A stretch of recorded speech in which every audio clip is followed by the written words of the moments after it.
السلام علیکم ناظرین، آپ دیکھ رہے ہیں نیوز نائٹ۔ میں ہوں ڈاکٹر سجاد بخاری۔ سب سے پہلے بات کریں گے، حکومت کی جانب سے پاکستان تحریک انصاف پر پابندی کا فیصلہ کر لیا گیا ہے، اور اسی حوالے سے وفاقی وزیر اطلاعات و نشریات عطا تارڑ صاحب نے اپنی حالیہ پریس کانفرنس میں اس کی تفصیلات بھی سامنے رکھی ہیں۔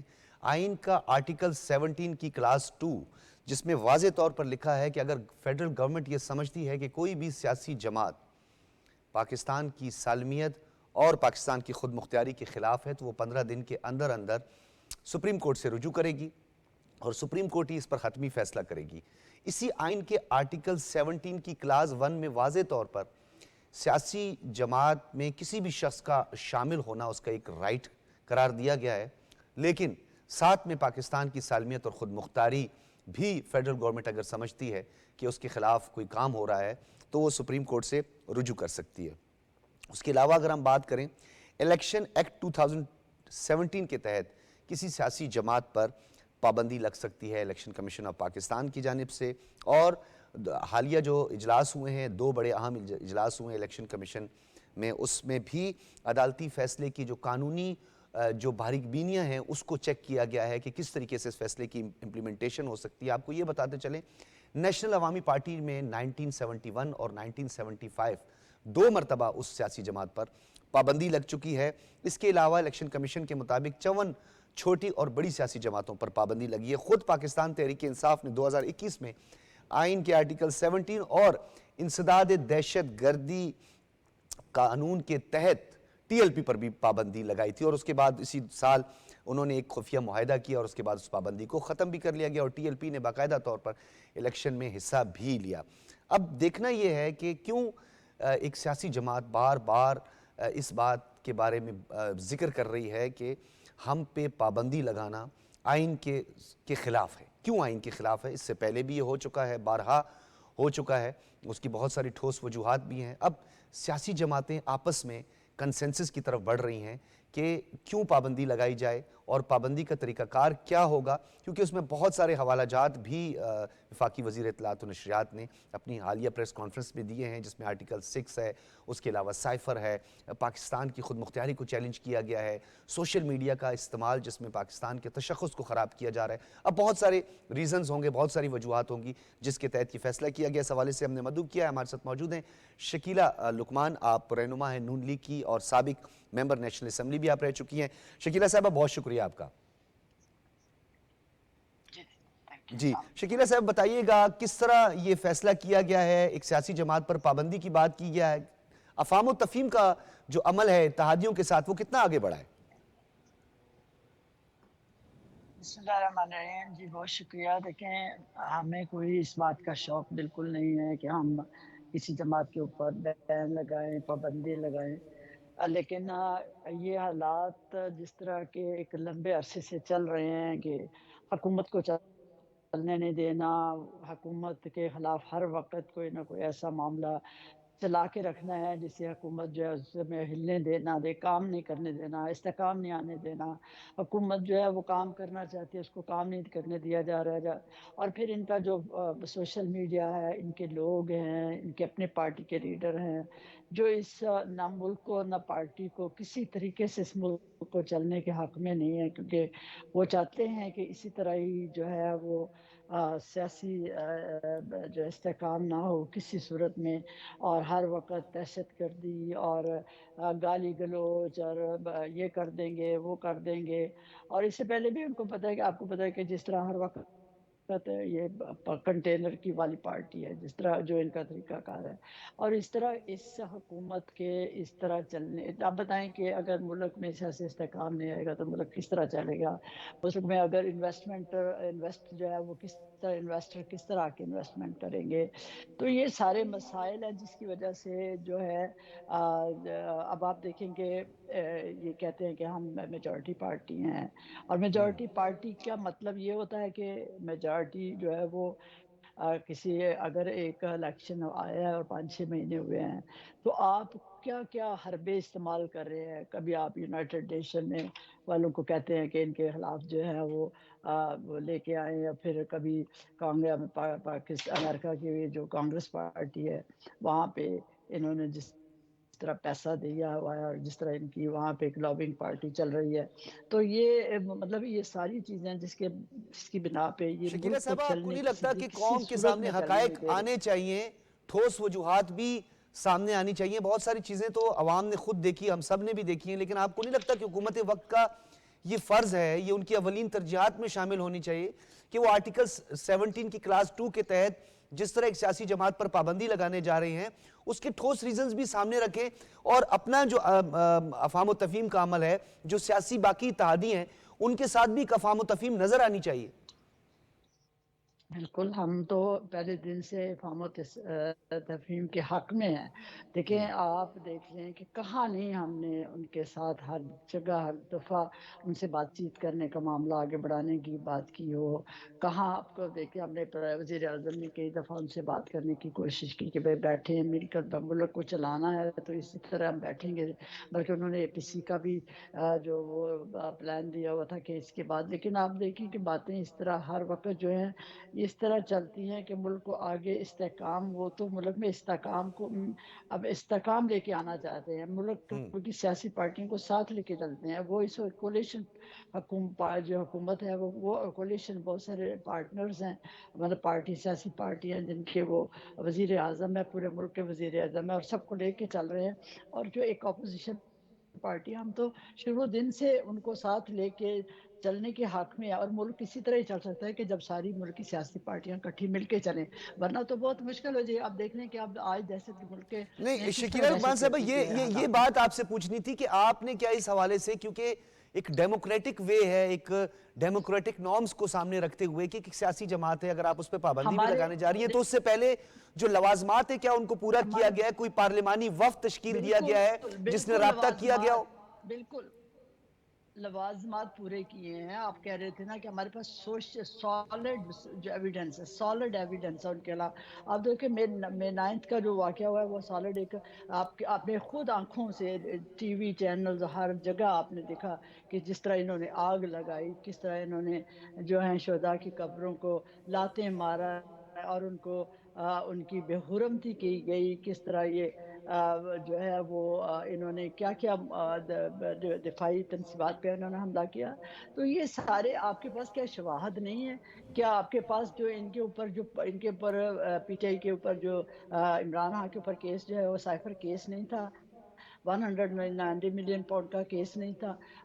ان کے اوپر فارن فنڈنگ کا معاملات نہیں؟ تو یہ کیا سارے ہمارے پاس ایویڈنس ہیں، ہر چیز کے ایویڈنس ہیں، اور اس کے بعد جو مے 9 نہیں کا تو واقعہ شکیلہ ہوا اس کے لقمان صاحبہ، سارے کیا ایویڈنس وجوہات موجود ہیں ہیں۔ کہ 9 تو اس کے مئی کو گزرے اتنا عرصہ ہو گیا ہے، ابھی تک 9 مئی کے جو کردار ہیں ان کو باقاعدہ طور پر سزا نہیں ہوئی ہے، تاخیر ہوئی ہے کافی؟ سائفر کا معاملہ جو پاکستان کی سوورینٹی، پاکستان کی انٹیگریٹی کے خلاف تھا، اس پر بھی حکومت نے اس طرح فوری اس پر کوئی ایکشن نہیں ہوا۔ اس تاخیر کی وجہ سے آپ کو نہیں لگتا کہ ایک نیریٹو بلڈ ہوا ہے آپ لوگوں کے خلاف بھی؟ نیریٹو بلڈ کرنے میں تو آپ کو ہوتا ہے کہ یہ پارٹی جو ہے وہ بہت ماہر ہے۔ آپ دیکھیں کہ جب آج بھی عمران خان بانی PTI آج بھی یہ کہہ رہے ہیں کہ ملک میں استحکام نہیں آنے دینا، ملک میں آپ اس کو چلنے نہیں دینا، آپ نے یہ چیز ہر وقت بلڈ کر کے رکھنی ہے۔ ان کے اپنے لوگ بتاتے ہیں اندر سے کہ یہ اس طرح کی بات کرتے ہیں، تو پھر باقی جو ان کا آپ کو پتا ہے جو سوشل میڈیا ہے وہ کس طرح ایک فائر بریگیڈ کی طرح ہے، ایک چیز کو ہر روز لے کے چلتے ہیں، اور یہاں تک کہ وہ اداروں کے اوپر جو ہے وہ کتنے پریشرائز ہوتے ہیں۔ جب جو کوئی فیصلہ ان کے حق میں آ جاتا ہے، عدلیہ کا فیصلہ ہو، الیکشن کمیشن کا فیصلہ ہو، کوئی بھی فیصلہ جو ان کے حق میں آ جائے تو اس کی واہ واہ ہو جاتی ہے۔